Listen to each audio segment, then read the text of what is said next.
नमस्कार दर्शक बंधु प्रणाम ओडिशार एक नुआ अध्याय को आपण स्वागत करुच्ची मु अविनाश महापात्र। दर्शक बंधु प्रणाम ओडिशार आम सब नुआ नुआ अतिथि मानक एठुक निमंत्रण करिथाउ। सेही क्रम रे प्रणाम ओडिशार आज जड़े एभली अतिथि अछंती जे यात्रा शिल्प ठू आरंभ करी विशेष भाव रे यात्रार अनेक गुड़िए गीत रचना करिसेंती एवं तांको विषय रे अनेक कथा अछि। 36 वर्षर अधिक समय धरी से यात्रा दुनिया सहित जड़ित नाटकर जिते सब हिट गीत आपण देखती अर्थात आपण जितेबले संलाप शुणती गीत देखती आपण आखिरु लुह झरे अनेक गुड़िए कथा अच्छी से कथा कहानी सहित आपण मैंने मजी जाती। साहाणी अपेरारू तांकर क्यारियर आरंभ हुए आउ परवर्ती समय से केते केते अनुष्ठान पाई गीत लिखिछंती तार हिसाब करिहेब नाही एवं केवल यात्रा नुहे एकाधिक सिनेमा रे मध्य से गीत लिखिछंती बेस चर्चारे अछंती। आज तांको ठारू यात्रार से समय आउ वर्तमान समय भाव रे कौन रही फरक एवं केते उन्नत वर्तमान रो आधुनिक जुगर यात्रा ये सब कथा चर्चा करिबा। आम सहित अछंती वरिष्ठ गीतिकार निगम मिश्र रिदिम प्लेयर रु गीतिकार केमिति थिला तांकर जो सफल यात्रा आसन तांको स्वागत करिबा एवं तांकर कहानी कथा अनुभव ये सब कथा आमे जानिबा। आपनको स्वागत करछि निगम बाबू। सर नमस्कार जय जगन्नाथ। यात्रा कथा जिते मुझे उल्लेख करी आम प्रयोजक सहित जो कथा होती से कहले यात्रा रे गोटे गीत जो रिहर्सल कराए नाटकटी आरंभ हुए से अनुसार आप गीत लिखती केमिति आप रिदिम प्लेयर रु एत बाट पर्यंत से यात्रा टी कहतु कौटू आरंभ है किए ब्रेक देला केमिति कौन चलले आगु गोटे इतिहास आज्ञा मु प्रथम रिदिम बजाऊली 4 वर्ष दिन मु रिदिम बजाए विशेषकर आमर ठाकुर निगमानंद भक्त आम मो बापा सागर आश्रम को जाए सेठी खोल बजाए भजन रे बापा भी भजन बहुत लिखती सेमती बाई बाई यात्रा आरंभ है मान 8म श्रेणी पढ़ला बेले स्कूल रे पाला है पाला बजे आप पैतृक घर कौटी टांगी आज्ञा टांगी रे कटक टांगी आज्ञा सेठू एमती चलला तापर जितेबले मु धीरे धीरे धीरे धीरे कौन माने ढोलक आउ ट्रिपल जो ट्रांगो ये सब बजेवा आरंभ कली एवं बहुत नाटक बहुत माने मेलोडी प्रोग्राम रे सब बजा बजी आरंभ कली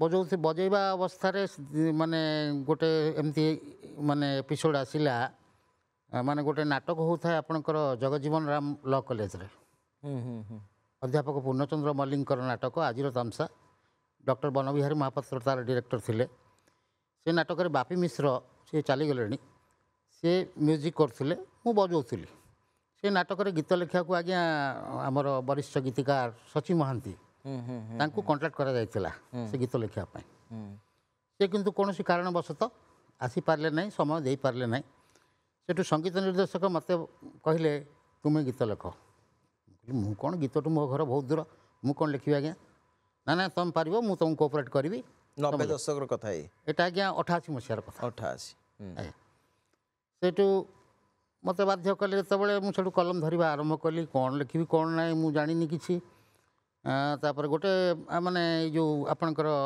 कोठी नाच गोटे बाईजी गीत गोटे थिला प्रथम एटा माने आज्ञा प्रथम कलम धरा आज्ञा सेठू से मत कोऑपरेट कले एमती कर सेमती कर बहुत लाइन कटाकटी है जोड़ा जोड़ी है एमती कर से ट्यून भी कर देथिले से ट्यून अनुसार लिखा पड़ा एवं तथापि 2 ओली खंडे लगिला गोटे दिन 10-15 घंटा खंडे बसिकी आम से गीतटा को प्रस्तुत कलु तापर नाटक है से प्रशंसा सफलता सब मिलला तापर मो मन भितर गोटे इंस्पिरेशन जागृत है मुझे लिखि पारि बोली देखी जो माने गीत लेखती साधारणतः गीतिकार से माने मूलतः बहुत पढ़ती आज्ञा बहुत पढ़ती सांप्रतिक घटनाक्रम खबर कागज ठू आरंभ करी कविता उपन्यास आपण भी पढ़ती निश्चय। अच्छा मते कही आमर अंत ओझा चलीगले नाट्यकार से कहते unless you are a reader you can't be a writer exactly writer हवा गले बहुत पढ़ा पड़ो आज्ञा आज्ञा आपणकर सेमती माने आपणकर जेहेतु गीत रे किछि संलाप भी थाए जो संलाप गुड़िक परवर्ती समय लोक गुणगुणाती बहुत गीत सेमती आपण गीत कहूनी धरतु जमती थिला जे हाथी ने घोड़ा ने मे पो पे गाली बजे दे एमती बहुत गीत सेमती आपणकर किछि गीत जोड़ा आपण उल्लेख करि परिबे कि हाँ मोर बहुत गीत प्राय 1000 गीत यात्रा है भितर आपणकर उल्लेखयोग्य कहबी आ जन्म हम सरस्वती मोर बहुत सफलता देता 91 रे ତାପରେ ଅନେକ ଅଛି ମାନେ ଧଉଳିଗଡ଼ ନାଟ୍ୟର ଅନେକ ନାଟକ, ଶିବାନୀର ଅନେକ ନାଟକ, ବିଶେଷ ଭାବେ ରାମ ବନବାସ କାହାଣୀ ଶେଷ ସେଇଟା ଏବେ ଯୋଉ ପୁରା ସେଇଟା ଖଣ୍ଡଗିରିରେ ମୋତେ ଆଜ୍ଞା ଖଣ୍ଡଗିରିରେ ଚାଲିଥିଲା। ଏ ବର୍ଷ ମଧ୍ୟ ଆମର ଗୋଟେ ନାଟକ ବହୁତ ଭାଇରାଲ ହେଇଛି କୋଣାର୍କ ଗଣନାଟ୍ୟରେ, ଆପଣ ଶୁଣିଥିବେ, ତୁ ବୋଧେ ମୋ ଭାଗ୍ୟରେ ନାହୁଁ। ସେଇଟା ପ୍ରତି କ୍ୟାମ୍ପରେ ପ୍ରାୟ ହେଉଛି, ବହୁତ 7 ରାତି 8 ରାତି 7 ସବୁ ରାତି 8 ରାତି ହେଉଛି। ହୁଁ। ତାପରେ ଅନ୍ୟ ଶିବାନୀ ଗଣନାଟ୍ୟରେ ବି ବହୁତ ଲେଖିଛି। ମୁଁ ଏ ବର୍ଷ 46 ଖଣ୍ଡ ନାଟକରେ ଗୀତ ଲେଖି ସାରିଲିଣି ଅଦ୍ୟାବଧି। ଆଚ୍ଛା, ତାହେଲେ ଆପଣ ବର୍ତ୍ତମାନ ପୁରା ଫ୍ରିଲାନ୍ସର, ସମସ୍ତଙ୍କ ପାଇଁ ଆପଣ ଗୀତ ଲେଖୁଛନ୍ତି ନା ସେମିତି କିଛି ଅନୁବନ୍ଧିତ ଅଛନ୍ତି କାହା ନା ନା, ସହିତ? ସେମିତି କିଛି ଅନୁବନ୍ଧିତ ମୁଁ ନାହିଁ। ଯେଉଁ ପ୍ରଯୋଜକ ହୁଅନ୍ତୁ, ସଙ୍ଗୀତ ନିର୍ଦ୍ଦେଶକ ହୁଅନ୍ତୁ ବା ନିର୍ଦ୍ଦେଶକ ହୁଅନ୍ତୁ, ଯିଏ ମୋତେ ଡାକିଲେ ମୁଁ ତାଙ୍କର ଲେଖୁଛି। ଯୋଉ ଗୀତଟି ଆପଣ ଉଲ୍ଲେଖ କଲେ କିଛି ସମୟ ତଳେ, ତୁ ବୋଧେ ମୋ ଭାଗ୍ୟରେ ନାହୁଁ, ସେଇ ଯୋଉ ବର୍ତ୍ତମାନ ବହୁତ ଭାଇରାଲ ହେଉଛି, ବହୁତ ଆଜ୍ଞା, ଚର୍ଚ୍ଚା ଆଜ୍ଞା, ଚାଲୁଛି, ଆଜ୍ଞା। ତାର ଦି ପଦ ଆପଣଙ୍କର ମନେ ଅଛି କି? ଟିକେ ମନେ ପକାଇବାକୁ ପଡ଼ିବ। ଆଚ୍ଛା। ଜନ୍ମ ଦେଇ ମୁଁ ତତେ କରିଛି ବୋଧେ ପାପ, ଧିକଏ ଜୀବନ ହେଇ ମୁଁ ତୋର ବାପ। ତୁ ଯଦି ଭୁଲ କଲୁ ମୋ ମୁହଁରେ ନିଆଁ ଦେଲୁ, କାନ୍ଦୁନି ଲୁହ ମୁଁ କାନ୍ଦୁଛି ଲହୁ, ତୁ ବୋଧେ ମୋ ଭାଗ୍ୟରେ ନାହୁଁ। ଚମତ୍କାର ଚମତ୍କାର। ଏ ଯୋଉ ଶବ୍ଦ ସଂଯୋଜନା, ଆଜ୍ଞା ଶବ୍ଦରେ ଗୀତିକାର ମାନେ ଖେଳନ୍ତି, ଗୋଟିଏ ଶବ୍ଦ ଏପଟ ସେପଟ, 3 ଅକ୍ଷରକୁ 2 ଅକ୍ଷର, 2 ଅକ୍ଷରକୁ 1 ଅକ୍ଷର, ଏସବୁ ଶବ୍ଦ ଖେଳିବା ଆପଣ କେବେଠୁ, ମାନେ ସେଇ ପ୍ରଥମରୁ ଶବ୍ଦ ଖେଳିବା ଜାଣିଗଲେ ନା ଗୋଟେ ସମୟ ନା ଆସିଲା ନା, ଆପଣ? ଧୀରେ ଧୀରେ ଧୀରେ ଧୀରେ, ଆଚ୍ଛା। ମାନେ ଏଇଟା ଗୋଟେ ପ୍ରାକ୍ଟିସ୍ର କଥା ଆଜ୍ଞା। ଆପଣ ଦେଖନ୍ତୁ, ଯଦି ମୁଁ 7-8 ଦିନ ଗୀତ ଲେଖା ବନ୍ଦ କରିଦେବି, ତାପରେ ଲେଖିବାକୁ ହୁଏତ ଝୁଣ୍ଟିବି। ଏବେ ସବୁଦିନ ଲେଖୁଛନ୍ତି? ପ୍ରାୟ ସବୁଦିନ ଲେଖୁଛି, ଆଚ୍ଛା। ଏବଂ ଯେତେ ଲେଖୁଛି ସେତେ ଝୁଣ୍ଟୁଛି। କାରଣ ନିଜର ଗୋଟେ ସେଲ୍ଫ ସାଟିସ୍ଫ୍ୟାକ୍ସନ୍ ଆସୁନାହିଁ, ନା ଆଉ ଟିକେ କ'ଣ ଭଲ କି ଲେଖିଥାନ୍ତି, ଆଉ ଟିକେ କ'ଣ, ମାନେ ସବୁବେଳେ ଗୋଟେ ଅପୂରଣୀୟ ଇଚ୍ଛା ରହିଯାଉଛି। ଆଜ୍ଞା ଓଡ଼ିଶାରେ ମୁଁ ଯେତିକି ପଢ଼ିଛି ବିଭିନ୍ନ ପ୍ରକାରର ଲେଖକ ଅଛନ୍ତି। ଆଜ୍ଞା ଆପଣ ସଚି ରାଉତରାୟଙ୍କୁ ପଢ଼ିବେ, ଗୋଟେ ଭିନ୍ନ ପ୍ରକାରର କଥା ପାଇବେ। ନିଶ୍ଚୟ। ଆପଣ ଗୋପୀନାଥ ମହାନ୍ତିଙ୍କୁ ପଢ଼ିବେ, ଗୋଟେ ଅଲଗା କଥା ପାଇବେ। ମନୋଜ ଦାସଙ୍କୁ ପଢ଼ିବେ, ଗୋଟେ ଆଧ୍ୟାତ୍ମିକ ଚେତନା ଧର୍ମୀ କଥା ପାଇବେ। ଆପଣଙ୍କୁ ମୂଳତଃ ଓଡ଼ିଶାର କେଉଁ ଲେଖକମାନେ ବା ଓଡ଼ିଶାର କେଉଁ ସାରସ୍ୱତ ସାଧକମାନେ ଆଜ୍ଞା ଅଧିକ ପ୍ରଭାବିତ କରିଛନ୍ତି? ମୋତେ ପ୍ରଭାବିତ କରିଛନ୍ତି କିଶୋର ଖଣ୍ଡୁଆଳ, କିଶୋର କୁମାର। ନିର୍ଦ୍ଦେଶକ, ନାଟ୍ୟକାର ମଧ୍ୟ, ଅନନ୍ତ ଓଝା, ସଚି ଦାସ ଚାଲିଗଲେଣି, ଅକ୍ଷୟ ମହାନ୍ତି କାଶ୍ୟପ, ସୀତାକାନ୍ତ ମହାନ୍ତି, ଆଉ ଶରତ ବିଶ୍ୱାଳ, ସୁକାନ୍ତ ଦାସ ନାଟ୍ୟକାର, ସୁଧାଂଶୁ ନାୟକ, ମନୋଜ ପଟ୍ଟନାୟକ, ବହୁତ ଲୋକଙ୍କ ସାଙ୍ଗରେ ମୁଁ କାମ କରିଛି। ଏବଂ ସଙ୍ଗୀତ ନିର୍ଦ୍ଦେଶକ ଭିତରେ ବିଶେଷ ଭାବେ ବିକାଶ ଶୁକ୍ଳା, ଏକନ ସାର୍, ମିହିର ମହାନ୍ତି, ଅମୃତାଂଶୁ ପଟ୍ଟନାୟକ, ତାପସ ଦାସ, ଏମାନଙ୍କ ସହିତ ମୁଁ କାମ କରିଛି। ସେମାନେ ବହୁତ କୋଅପରେଟିଭ୍।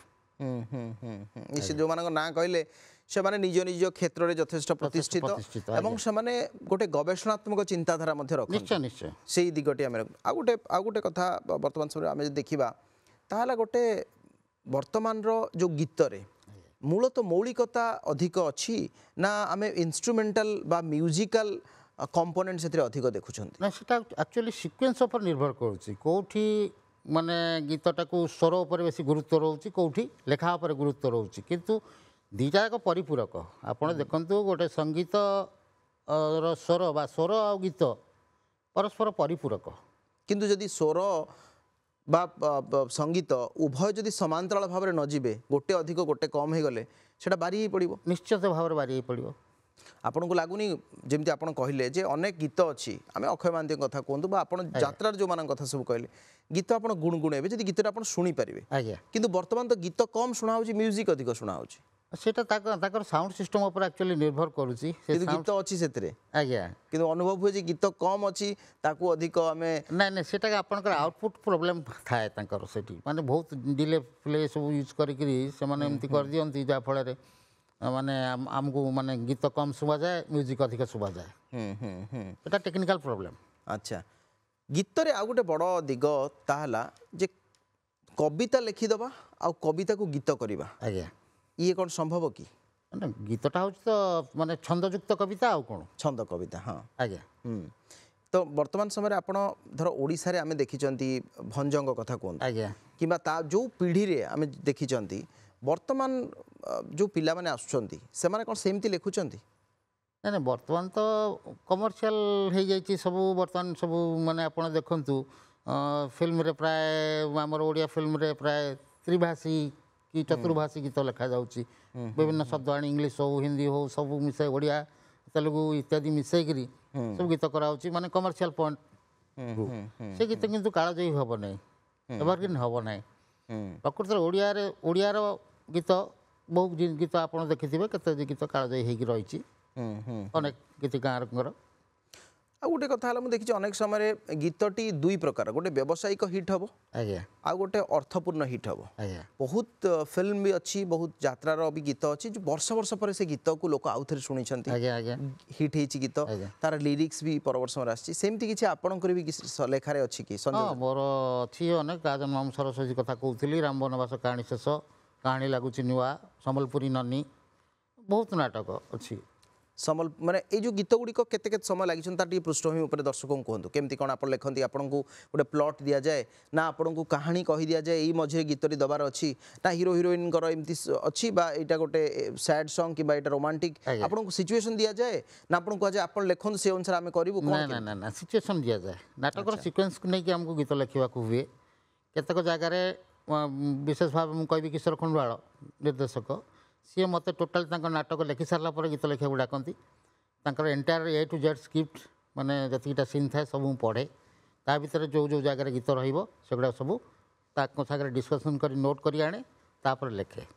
ଅନେକ ଜାଗାରେ ଦେଖ ମାନେ ହୁଏ କ'ଣ, ଖାଲି ଡିସ୍କସନ୍ ହେଇଯାଏ, ଏଠି ଏମିତି ଗୀତ, ଏ ସିନ୍ର କଟିଂ ଏଇଆ, ଏଇଠି ଗୀତଟା ଆସିବ। ତେଣୁ ଏଇଟା ରୋମାଣ୍ଟିକ୍ ହେଇପାରେ, ସ୍ୟାଡ୍ ହେଇପାରେ, ଥିମ୍ କ'ଣ ଅନ୍ୟ ହେଇପାରେ, କୌଣସି ପର୍ବପର୍ବାଣୀର ଗୀତ ହେଇପାରେ, ବା ଆଇଟମ୍ ସଙ୍ଗ୍ ହେଇପାରେ।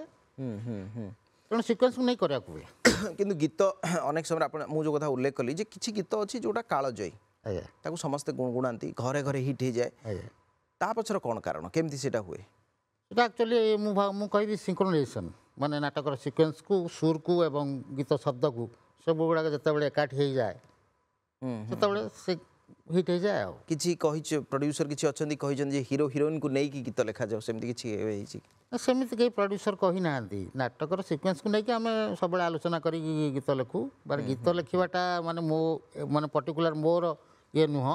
ଗୋଟେ ଟିମ୍ଟା ଆମର ଅଛି, ଯେଉଁ ନାଟ୍ୟକାର ଅଛନ୍ତି, ନିର୍ଦ୍ଦେଶକ ଅଛନ୍ତି, ସଙ୍ଗୀତ ନିର୍ଦ୍ଦେଶକ ଅଛନ୍ତି, ନୃତ୍ୟ ନିର୍ଦ୍ଦେଶକ ଅଛନ୍ତି, ଗୀତିକାର ମୁଁ ଅଛି। ସମସ୍ତେ ଆମେ 5 ଜଣ ବସିକିରି ଆଲୋଚନା କରିକି ଗୀତ କରୁ ଯେ ନାଟକର ସିକ୍ୱେନ୍ସଟା ଏଇଆ, ଏଠି ଆମେ କ'ଣ ଶବ୍ଦ ନେବା, କ'ଣ କେଉଁ ପ୍ରକାର ଟ୍ୟୁନ୍ ନେବା, କ'ଣ କରିବା, ଏମିତି ଆଲୋଚନା ପର୍ଯ୍ୟାଲୋଚନା ଭିତରେ ଗୀତ ହିଁ ବାହାରେ। କିନ୍ତୁ ଆପଣ ଯେତେବେଳେ ପ୍ରଥମ ଲେଖିଲେ, ଯେଉଁ କଥା ଆପଣ ଉଲ୍ଲେଖ କରୁଥିଲେ, ଆଜ୍ଞା ଗୀତିକାର ଗୋଟେ ପେସା ହେଇପାରିବ କି ଓଡ଼ିଶାରେ? ବା ଆମେ ଯେତେବେଳେ ଗୋଟେ କେବଳ ଆପଣଙ୍କର ପେସାଟି ଗୀତିକାର ହେବ? ହଁ, ପେସା ତ ବର୍ତ୍ତମାନ ମୋର ପେସା ଗୀତିକାର। ମୁଁ ଆଗରୁ ଚାକିରି କରୁଥିଲି, 2006 ମସିହାରେ ଛାଡ଼ିଦେଲି, ଟିଚରସିପ୍ କରୁଥିଲି। ଏବେ ମୋର ନିଶା ପେସା ଦୁଇଟା ଯାକ, ଗୀତ ଲେଖିବା। କାହିଁକି ଛାଡ଼ିଦେଲେ ଚାକିରି? ଦିନରେ ଗୋଡ଼ ଦେଇକିରି ହଇରାଣ ହେଲି। ଏପଟ ମାନେ ଏଇ ୱାର୍ଲଡଟା ବେଶୀ ମୋତେ ଟାଣିଲା। ଆଚ୍ଛା ଆଜ୍ଞା। ଆଉ ଗୋଟେ କଥା ନିଗମ ବାବୁ, ଯଦି ଆମେ ଦେଖିବା ତେବେ ବିଶେଷ ଭାବରେ ଯେଉଁ ଯାତ୍ରାର ଗୀତ ଗୁଡ଼ିକ ଥାଏ, ସଙ୍ଗୀତର ଗୀତ ଗୁଡ଼ିକ ଥାଏ, ଉଭୟ କ'ଣ ଅଲଗା ଅଲଗା? ବୁଝିପାରିଲିନି। ମାନେ ସଙ୍ଗୀତ ପାଇଁ ଯେଉଁ ଆପଣଙ୍କର ଫିଲ୍ମ ପାଇଁ ଯେଉଁ ଗୀତ ଲେଖାଯାଏ ଏବଂ ଯାତ୍ରା ପାଇଁ ଲେଖାଯାଇଥିବା ଗୀତଟି ରେ ସିନେମା ହେଇପାରିବ କି? ହେଇପାରିବ, କିଛି ଅସୁବିଧା ନାହିଁ। ସେମିତି କଣ୍ଟେଣ୍ଟ ଦରକାର। ଆଚ୍ଛା, ନାଇଁ ସେଥିରେ ଭେରି କରେ କି? ନା, ଭ୍ୟାରି କିଛି ନାହିଁ ଆଜ୍ଞା। ସିକ୍ୱେନ୍ସ ତ ସିକ୍ୱେନ୍ସ ନା। ଆପଣ ରୋମାଣ୍ଟିକ୍ ଗୀତ, ତାକୁ କିଏ କେଉଁ ପ୍ରକାର ପ୍ରେଜେଣ୍ଟ କରିବ। ମାନେ ଯାତ୍ରାରେ କେବଳ ଆପଣ ଷ୍ଟେଜଟା ଦେଖୁଛନ୍ତି, କିନ୍ତୁ ଫିଲ୍ମରେ ବ୍ୟାକଗ୍ରାଉଣ୍ଡ ଅଛି, ସିନ୍ ସିନେରୀ ଅଛି, କିନ୍ତୁ ସିକ୍ୱେନ୍ସ ତ ସମାନ ନା। ଜାଗାରେ ଗୀତ ଦୁଇ ଜାଗାରେ ହେଇପାରିବ, କିଛି ଅସୁବିଧା ନାହିଁ। କିନ୍ତୁ କଣ୍ଟେଣ୍ଟଟା ସେଇଆ ହେବା ଦରକାର, କନସେପ୍ଟଟା ସେଇଆ ହେବା ଦରକାର। ତ ବର୍ତ୍ତମାନ ଆଉ ଗୋଟେ କଥା ଆମେ ଦେଖୁଛୁ ଯେ ବହୁତ ଲୋକ ଗୀତିକାର ହେଇଗଲେଣି। ଆଜ୍ଞା ବହୁତ ବର୍ତ୍ତମାନ ସମୟରେ ଯିଏ ଯାହା ପାରୁଛି ଲେଖିଦେଉଛି ଏବଂ ଗୋଟେ ଗୀତ କରିଦେଉଛି। ଆଜ୍ଞା। ତ ୟାର ବି ଗୋଟେ ରେଗୁଲେସନ ରହିବା ଦରକାର କି? ଆପଣ ଅନୁଭବ ହେଉଛି କି? ରେଗୁଲେସନ କାହିଁକି ରହିବ? ରେଗୁଲେସନ ଯିଏ ଲେଖିବା କଥା ସେ ଲେଖୁଛି, ତାର ଗୋଟେ ତ୍ରିଭାଷୀ ଚତୁର୍ଭାଷୀ, ମୁଁ କହୁନି ଯେ ଓଡ଼ିଆରେ ଲେଖିଲା ଠିକ୍ ଅଛି, କିନ୍ତୁ ଯେତେବେଳେ ଆମେ ଗୋଟେ ଗୀତ ବା ଭାବକୁ କଦର୍ଥ କରୁଛନ୍ତି, ସେଇଠି ଅବଜେକ୍ସନ ଅଛି। କମର୍ସିଆଲ ପଏଣ୍ଟରୁ ସେମାନେ କରୁଛନ୍ତି, ତାଙ୍କୁ ଆମେ ମନା କରିବା କେମିତି? ଏ ଗୀତକୁ ବି ଯୁବଗୋଷ୍ଠୀ ଆକ୍ସେପ୍ଟ କରୁଛନ୍ତି, ବିଶେଷ ଭାବେ ଯୁବଗୋଷ୍ଠୀ ଆକ୍ସେପ୍ଟ କରୁଛନ୍ତି। ବର୍ତ୍ତମାନ ଯେଉଁ ଡିଜେରେ ଯେଉଁ ସବୁ ଗୀତ, ଡିଜେ ଗୀତ, ଆଜ୍ଞା, ଯେଉଁ ପ୍ରକାରର ଆପଣ ଦେଖିଥିବେ ମଧ୍ୟ ଅନେକ ସମୟରେ, ତ ସେଇଟା କ'ଣ ଗୋଟେ ଆପଣଙ୍କୁ ଲାଗୁଛି ଯେ ସେଇଟା ଲଙ୍ଗ ଟର୍ମ ପର୍ଯ୍ୟନ୍ତ ରହିବ ବୋଲି? ଲଙ୍ଗ ଟର୍ମ କେବେ ରହିବ ନାହିଁ। ଏଇଟା ଗୋଟେ ସାମାଜିକ ଅବକ୍ଷୟ ନୁହେଁ କି ଆପଣଙ୍କ ସଙ୍ଗୀତର, ଆପଣଙ୍କର ସଂସ୍କୃତିର ବିଚାରଧାରା? ନିଶ୍ଚିତ ଭାବରେ ଆମେ ତ ଓଡ଼ିଆ ଗୀତ କରିବା, ଆମେ କାହିଁକି ଅନ୍ୟ ଭାଷାରୁ ଆଣିକିରି ଶବ୍ଦ ଯେଉଁ ପକେଇବା?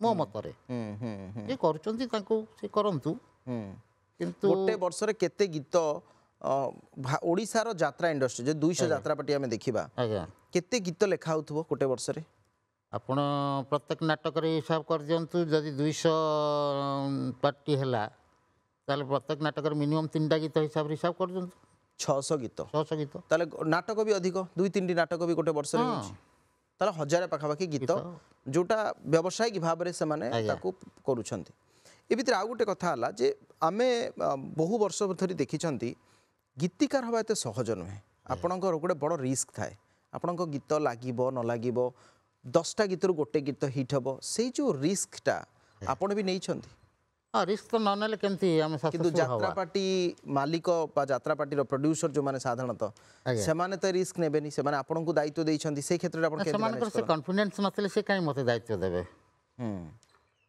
ତେଣୁ ସେମାନଙ୍କର ଆଶା ଭରସା ବିଶ୍ୱାସ ଅଛି ଯେ ନିଗମ ବାବୁ ଆସିଲେ ଆମର ଲେଖିପାରିବେ ତାର ମୁଁ ନିଜେ ଲେଖେ ବୋଲି କେବେ ଭାବେନି ସବୁବେଳେ ସେଇ ଜଗନ୍ନାଥ ମା ଶାରଳା ସିଏ ମୋ ମାଧ୍ୟମରେ ଲେଖାନ୍ତି ତେଣୁ ମୁଁ ଯେତେବେଳେ ସିକ୍ୱେନ୍ସ ପାଏ ସେତେବେଳେ ଠାକୁରଙ୍କୁ ସମର୍ପଣ କରିଦିଏ ନିଜକୁ ମା ସେ ଯାହା ଶାରଳାଙ୍କୁ ବହୁତ ଦିଅନ୍ତି ମାନନ୍ତି ଆଜ୍ଞା ଆଜ୍ଞା ଝଙ୍କଡ଼ବାସିନୀ ଆପଣ ମାନେ ବାଗଦେବୀ ପୀଠ ବୋଲି ସେଠି କୁହାଯାଏ ଆଜ୍ଞା ସରସ୍ୱତୀଙ୍କର ମଧ୍ୟ ତାଙ୍କୁ ଅବତାରୀ ବୋଲି ଆଜ୍ଞା, କୁହାଯାଏ ଆଜ୍ଞା, ଆଜ୍ଞା। ତ ଆପଣ ମହାପ୍ରଭୁଙ୍କର ସତ୍ତାକୁ କେବଳ ଅନୁଭବ କରିଛନ୍ତି କି ଯେତେବେଳେ ଲେଖିଲା ବେଳେ ନିଶ୍ଚିତ ହଁ? ସେ କେମିତି ନଥିଲେ ମୁଁ ଏତେ ବାଟ ଆସିପାରିନଥାନ୍ତି ଆଜ୍ଞା ଆଚ୍ଛା ଆପଣଙ୍କର ତ ଗୋଟେ ଜୀବନଶୈଳୀ ଥିବ ଯେ କେତେ ସମୟ ମୁଁ ଗୋଟେ ଦିନରେ ସେମିତି କିଛି ସାରଣୀ ଅଛି କି ଯେ ମୁଁ ସକାଳୁ ଉଠିକି ଏତିକି ସମୟ ଗୀତ ଲେଖିବି ବା ଗୋଟେ କ'ଣ ଚିନ୍ତାଧାରା ମୁଣ୍ଡକୁ ଆଣିବି ଯଦି ଆଜି କିଛି କାମ ନାହିଁ ସେଇଟାକୁ କେମିତି ଆପଣ କ'ଣ କରନ୍ତି ସେମିତି କିଛି ନାହିଁ ସବୁବେଳେ ମାନେ ମୁଡ୍ ଉପରେ ନିର୍ଭର କରେ ଆଜି ଭଲ ଲାଗୁନି ଟିକେ ଟାୟାର୍ଡ ଲାଗୁଛି ଲେଖିବା ତ ଟାଇମ୍ ଅଛି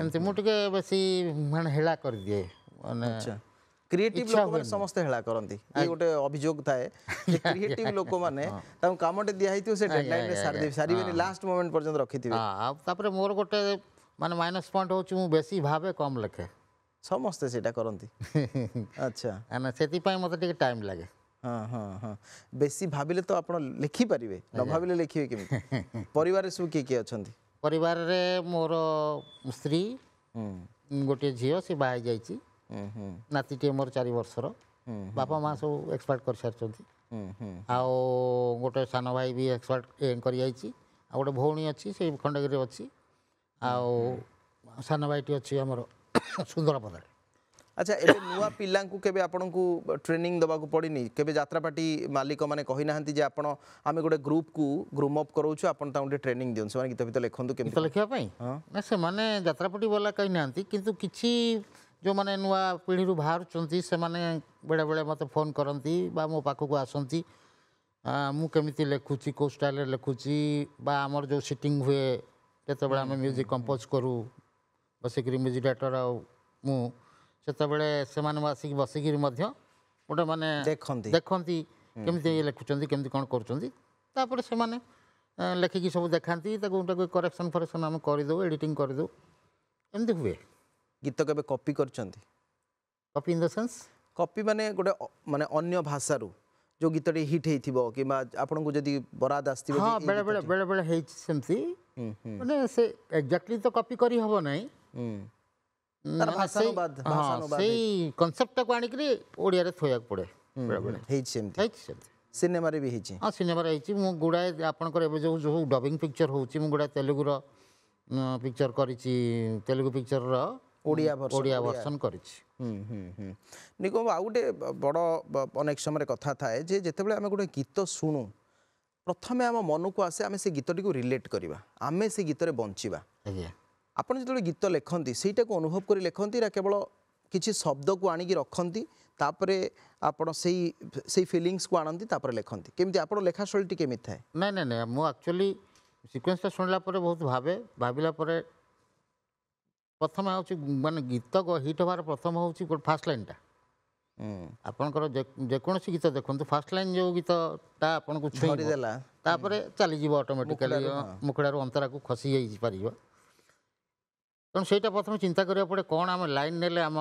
ସିନ୍କୁ ପାଇବ ଏବଂ ସୁରଟା ଭଲ ହେଇପାରିବ ଯେଉଁ ଗାୟକ ଅଛି ସେ ଭଲ ଭାବରେ ରିପ୍ରେଜେଣ୍ଟ କରିପାରିବ तो सबुआड़े चिंता करी करिया पड़े सांबादिकता आम हेडलाइंस को आज्ञा यदि हेडलाइंस टा कैची Headlines. आप पाठटा पढ़ ओके दीजिए ओके और शेष प्रश्न आपको रहिबो जीवन में जहाँ भाभी आज्ञा से सब ठीक ठाक चली ना किसी अधूरा स्वप्न अच्छी बाकी रही जाए काम किसी नहीं मु तो भाभी नथली गीतकार हेबी बोली बापा माँकर बहुत इच्छा थिला मते पाठ पढ़े MLB करिछि मु इकोनॉमिक्स रे पीजी करिछि आ लॉ भी करिछि बापा माँकर इच्छा थिला गोटे बड़ ऑफिसर हेबी किंतु हेई पारलेनी कहबो दौड़ी मनुष्य गाई तेणिकी टाणी तेणिकी जाई आज्ञा तेणु ता भितर भी जीवन गतिशील जीवन गतिशील कौन लक्ष्य अच्छी आगु को किसी लक्ष्य नहीं 60 वर्ष है आज्ञा केवल गीत लिखी गीत लिखिक मरबी आपणकर उत्तरोत्तर उन्नति मु कामना करुच्ची Sir. आपण सुस्थ निरोग निरामय जीवन यापन करंतु एवं आहुरी बढ़िया हिट गीत आमको भी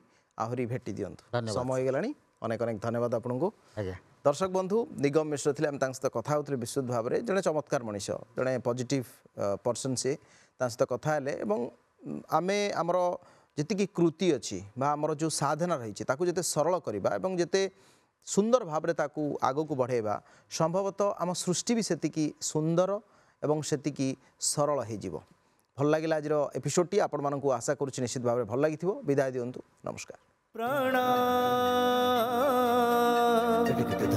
ओडिशा